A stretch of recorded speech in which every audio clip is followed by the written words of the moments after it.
sometimes a lot of fans talk about Dricus and about how strong he is compared to some of the other guys you fought. Was he very strong or not really? Nah, not like people are talking about, so could take him down like anyone else. He walked into Chicago as the problem and left as the standard. After 5 rounds of suffocating pressure at UFC 319, Khamzat Chimaev didn't just take Dricus du Plessis' belt, he took the division by the throat. It wasn't pretty. It wasn't meant to be. It was lopsided dominance from a fighter who treats the cage like a room with one exit, and he's standing in it. If the middleweight crown is about answers, Khamzat arrived with a cheat sheet and handed in his paper early.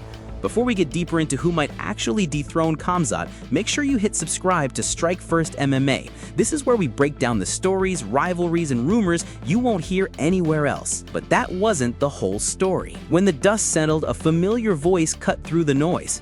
Robert Whittaker, who's felt championship heat and lived in it, pointed at one name: Reinier de Ridder. Not because he talks louder, not because he's flashy, because he's stubborn on the mat in a way that forces Khamzat to hesitate.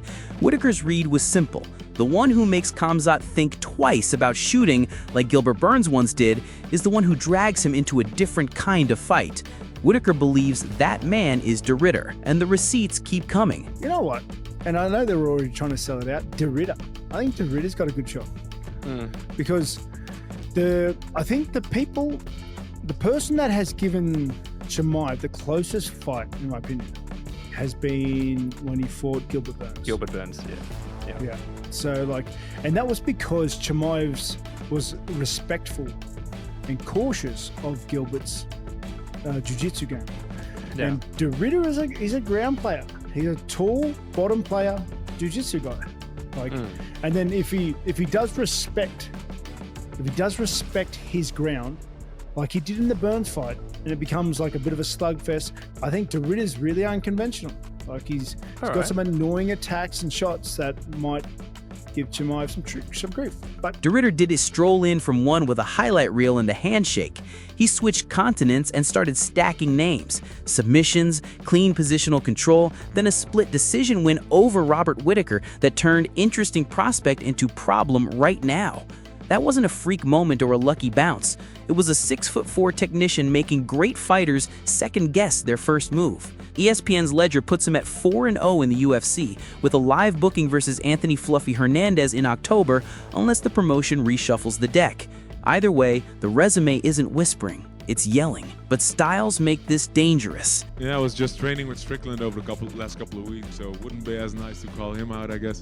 But why not Khamzat? That'd be a nice matchup, grappling-wise. Yeah, it'd be cool. Yeah, I know both of them a little bit. I've trained with them, and of course I've studied all of their fights. And to be honest, I don't really see Khamzat getting him out of there early. Rewind to the Burns fight. That was the rare night Khamzat looked human. Respect for elite jiu-jitsu slowed the blitz. He fought smarter, more measured, less chaotic. Whittaker's logic is brutal in its honesty. If you can make Khamzat respect your ground game, you can force him to trade in the pocket longer than he wants. RDR lives in that bluff. He's a tall, balance-obsessed grappler with a stubborn top game, clean back takes, and the patience to cook. If he gets underhooks, he chains. If he gets your hips, he climbs. And if Khamzat pauses even half a beat, the whole rhythm changes from sprint to chess. But timing is the lever. But if Khamzat Chimaev wants to fight quickly in October, then the only other guy out there right now that's ready to step in, that has proven that, is RDR, Reinier de Ridder. And RDR just taking out former champion Robert Whittaker, who's still really good in that division, still at the top of that division. It goes to show you that he's ready, and let's not forget, 2 division champion in a different organization. And coming over here and coming over here and dealing with everyone, I think if Khamzat wants to fight that soon, then you put RDR in there. I think we can all agree that the winner of Caio and Imanov is the #1 contender, but there's a twist. Dana announced that he is likely to take Chimaev to Abu Dhabi. So the first thing I did is grab the calendar, look at the date of Abu Dhabi. Well, it's in 5 weeks. So first off, very quick No. It's in 9. It's in 9 weeks. But don't forget, the fight with Imanov and Brawler is in 3 weeks, so it would give them 6 weeks. We just don't generally see a turnaround like that. And then we would be seeing it for 2 guys. Unless we're wrong that Caio and Imanov is a number 1 contenders fight. And if we are wrong about that, there's only one other guy to look to, and that's RDR. The talk out of camps after UFC 319 got loud fast. RDR said the quiet part out loud, send the contract, and circled Abu Dhabi as soon as the belt changed hands.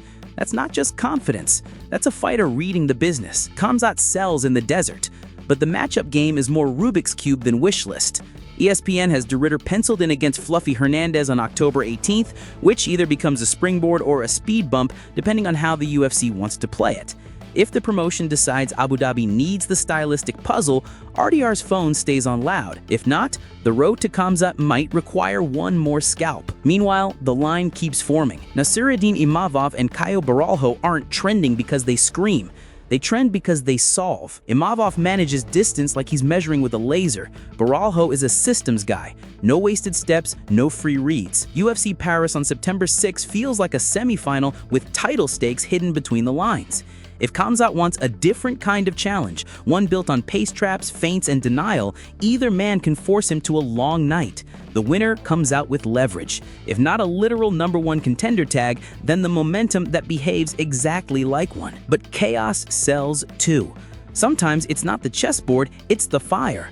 Paulo Costa's feud with Khamzat is gasoline. Loud interviews, personal jabs, even ugly claims about DMs that turn the timeline radioactive.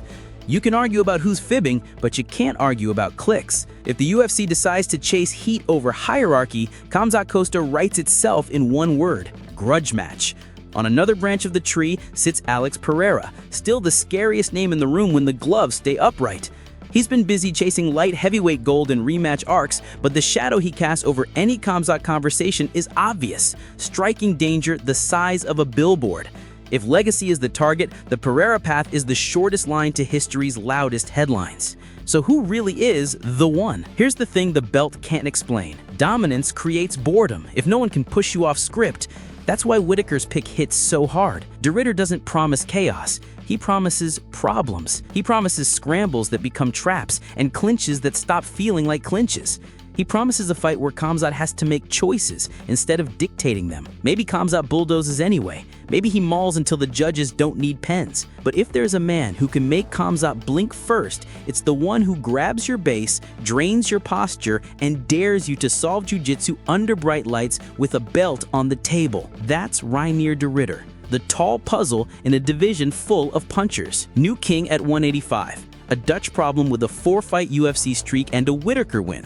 A Paris semifinal posing as a fight night, a grudge that won't die, a striker with skyscraper power, and one question hovering over it all: can anyone force Khamzat to fight a different fight? Drop your pick below. RDR chess, Imavov timing, Baralho discipline, Costa chaos, or Pereira power. I'll pin the smartest breakdown and use it to shape the next episode.